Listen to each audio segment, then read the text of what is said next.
झील को भुवनेश्वर पठाई मु भूल करदेली। भुवनेश्वर आसी मो झील मते छाड़ी चली जाइछि। मो झील को डेंटाल कॉलेज मारी देछि।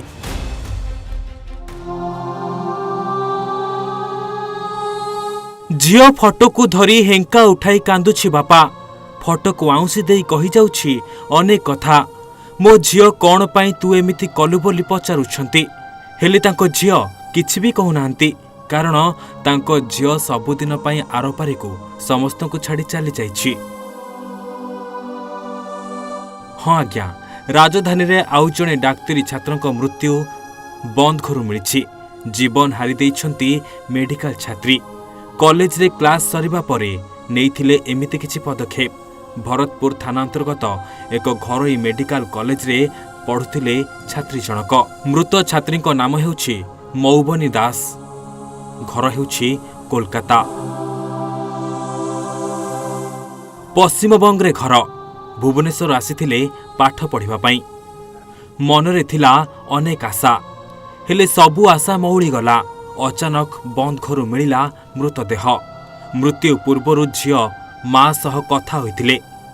कॉलेज को नहीं सेमिति किछि कथा छात्री कहि नथिले। भलरे भलरे कथा होइथिले, हेले सकाळु सकाळु सुनिला बेलकु जीवन हारी देछि तांको झियो। खबर मुताबिक मौबनी हेउछंती घरोई डेंटाल कॉलेज रे द्वितीय वर्षर छात्री। कॉलेज रे समस्तक सह मध्य तांकर बेस भलरे पड़े, हेले एमिति से कौन पाई कले किछि कारण जଣା पड़ी नाही।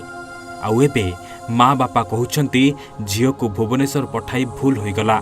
आम झियो केबे भी एमिति निष्पत्ति नै नथिबो, ता सह किछि गोटे होइछि।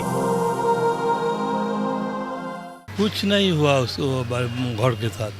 12 बजे तक सिंपल कथा मैंने बात किया मम्मी का साथ। कुछ तो मालूम नहीं है। इधर तो बोला जे कुछ एक फ़ोन था, 10 मिनट पहले एक फ़ोन था। फ़ोन में की बात हुआ तो फ़ोन तो थाना में तो एक सीज कर दिया। बंद घर मृतदेह मिलिला परे पुलिस को संगे संगे खबर देथिले कॉलेज कर्तृपक्ष।